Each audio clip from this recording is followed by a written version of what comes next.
All right, Mr. Cruz, do you want to clarify your question and see if I understand what you're asking? Yes, ma'am. Go ahead.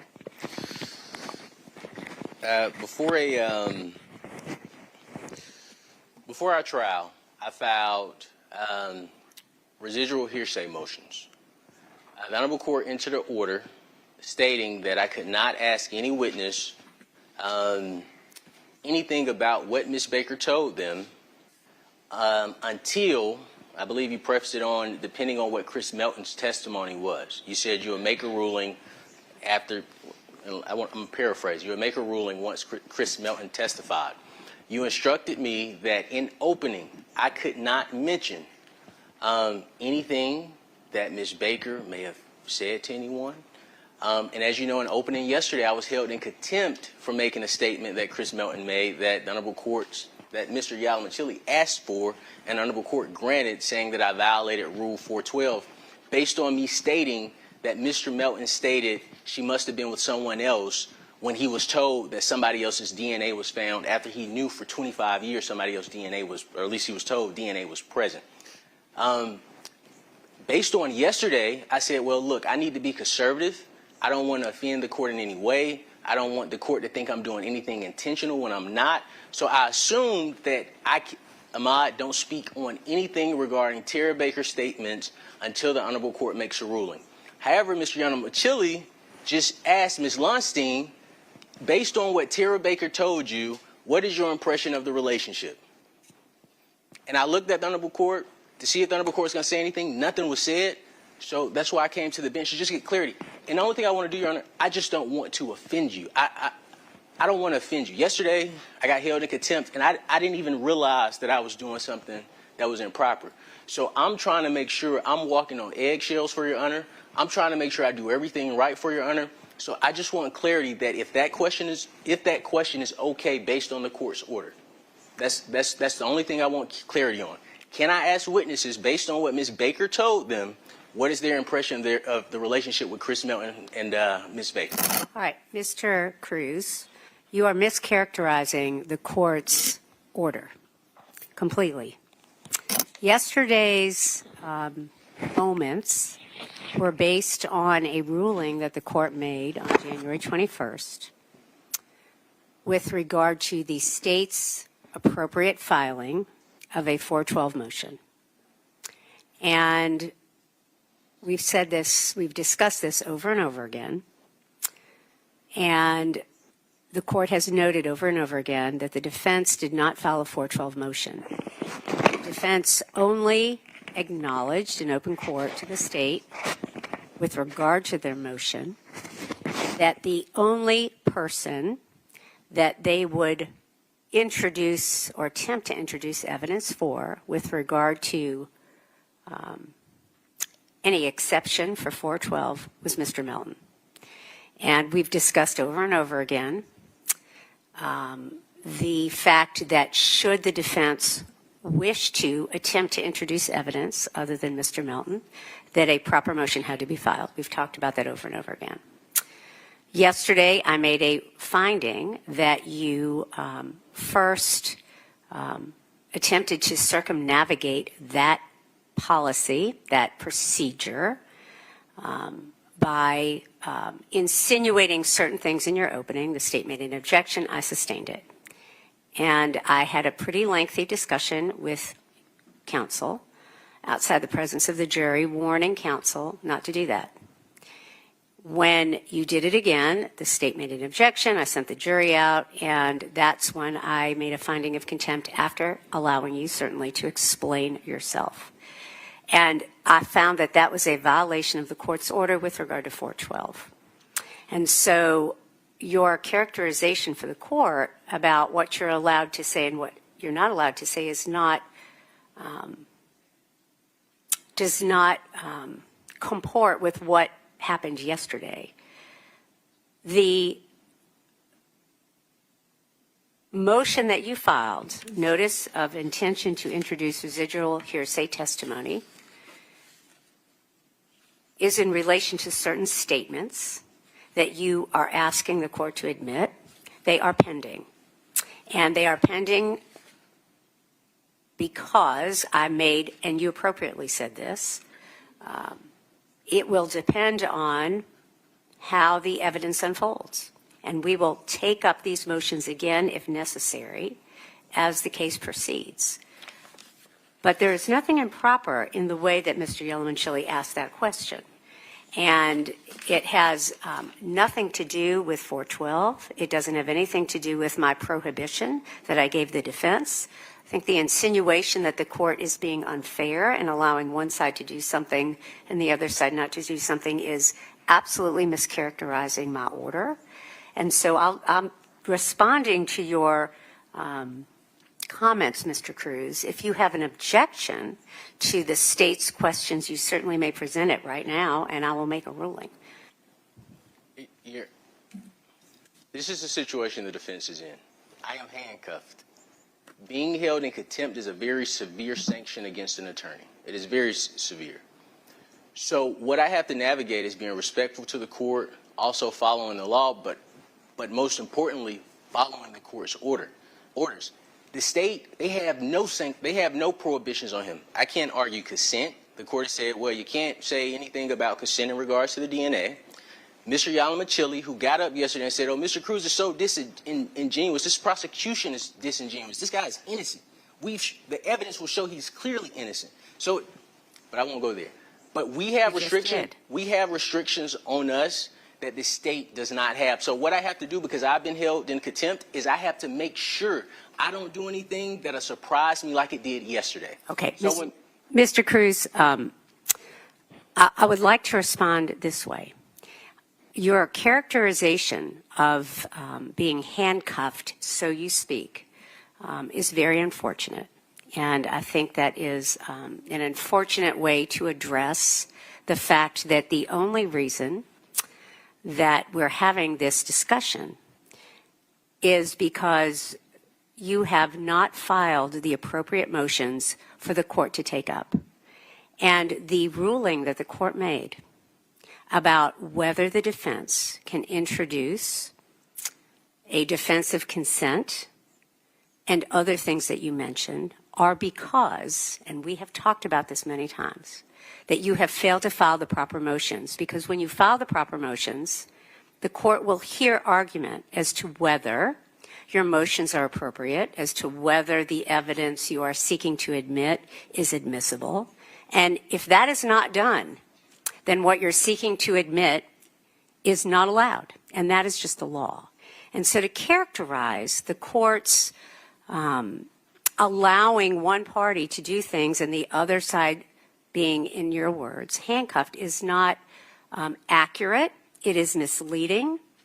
That is not why the court made a finding of contempt yesterday. I'm not going to go back over my finding, but suffice it to say, I think I was pretty thorough on the record twice about whether the defense was allowed to say certain things. The rulings that I have made that supported the court's comments yesterday are in the record. They are on the record. And Mr. Cruz, you are very well aware of the reasons that the court made those rulings. And so unless and until the defense files the proper motion, which would then provide the atmosphere for both sides to argue as to whether the evidence you're asking to admit is admissible, it is prohibited. And that is the law. And so I'm not going to argue with you about that. I think your characterization of what is allowed and is not allowed is mischaracterized. I can't think of another way to say it. Your Honor, we gave 5 cases that 412 did not apply to a defendant saying that to a rape allegation, he's raising the defense. I'm not going to revisit that moment, Mr. Cruz. I've already made my ruling. Yes, ma'am. And so it is not appropriate to re-argue that you're right and the court is wrong. There is another venue for that. Yes, ma'am. I've made a ruling, and you certainly can take it up if necessary in another venue. But for now, I'm not going to revisit that ruling. Yes, ma'am. I've made that ruling. And until you are filing the appropriate motions to be heard, and I've told you yesterday that if you do file those motions, even though they are not timely, I will consider them. But until then, my ruling does stand. And so I just need to ask you your objection right now so that I know that I've finally finished making whatever ruling it is with regard to what Mr. Yalamanchili was talking about. So I didn't have an objection. That's why I approached the bench. The question that I was asking, because Yes. maybe I'm misinterpreting what the Honorable Court instructed me to do and to stay away from. I just want to know, because what I'm scared of is I ask the question, Mr. Yalamanchili hops up, Judge, he's done this on purpose, hold him in contempt again. I'm just asking, Judge, is it okay? And we could have kept it at the bench. Is it okay? I just want to be clear. Is it okay if I ask witnesses the exact question? Based on what Ms. Baker told you and what she discussed in her relationship, what was your impression about Ms. Baker's and Chris Melton's relationship? Is that an okay question for me to ask? Yes, it is, sir. Yes, That's ma'am. what the state just asked. Yes, ma'am. Yes, sir. Thank you, Your Honor. And that was one of the moments with regard to that particular witness, Mr. Melton, that was basically properly noticed by the defense to the state, because we had a hearing where we had that discussion.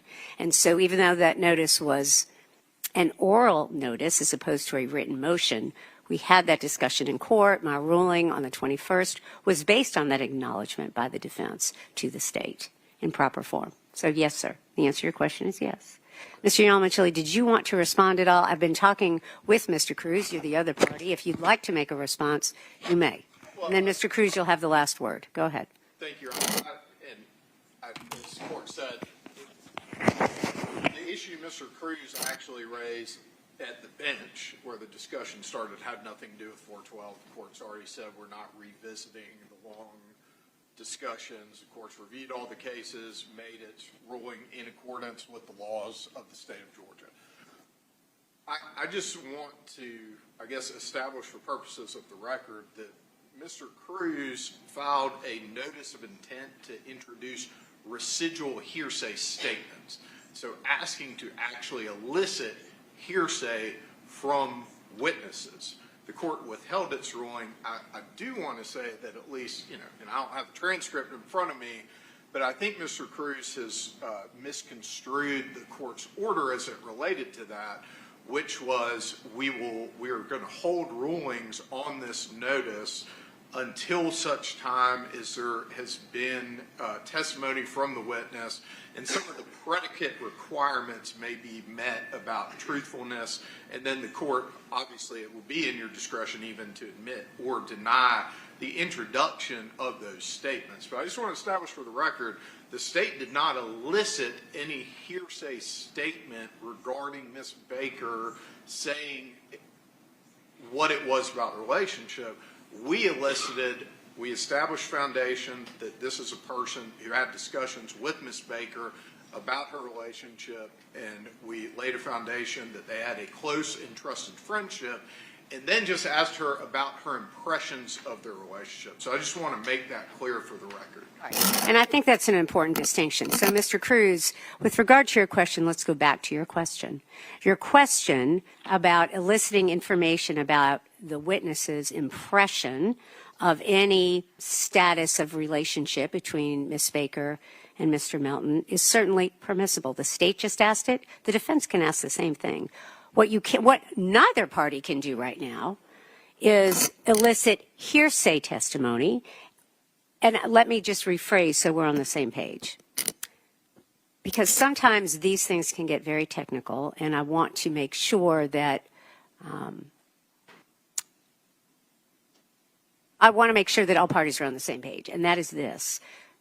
For example, asking a question of this witness or any witness, based on what Ms. Baker told you, do you have an opinion on X, Y, and Z? At the moment, that's not a permissible question, right? Because it is eliciting hearsay. The way that Mr. Yalamanchili has just phrased what he asked this witness is permissible based on your relation. I'm not going to tell you how to make your question, but something to the effect of how he just phrased it, based on your relationship with a certain person, the hours you spent together, the things that you discussed, do you have an impression of the relationship? That kind of a question is permissible. The state just asked something like that. The defense has every right to respond and ask the same kind of a question. But eliciting actual hearsay testimony is not permissible at this point. Does that make sense? I agree with the Honorable Court's ruling. I just wanted to make sure that I'm within the proper parameters, and just let the Honorable Court know, exactly where we're coming from as the defense. It is new ground when a prosecutor stands up and says, Judge, this attorney has said something and he should be held in contempt, and he's held in contempt. When the statement, again, that Chris Melton said she must have been with someone else when confronted with DNA has nothing to do with 412.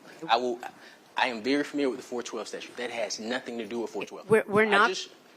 Go ahead, Your Honor. I'm sorry, Judge, just because Mr. Cruz has directly referenced statements that I've made, I would just like to say I've never in my career as a prosecutor or a defense attorney, thankfully, until this trial, been put in a situation where I had to make that request, but we were put in a situation where we had to make that request.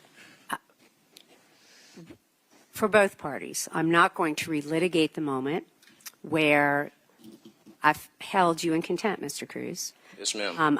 I am going to tell you that the comments that you have made, in my opinion, are mischaracterizing what happened yesterday.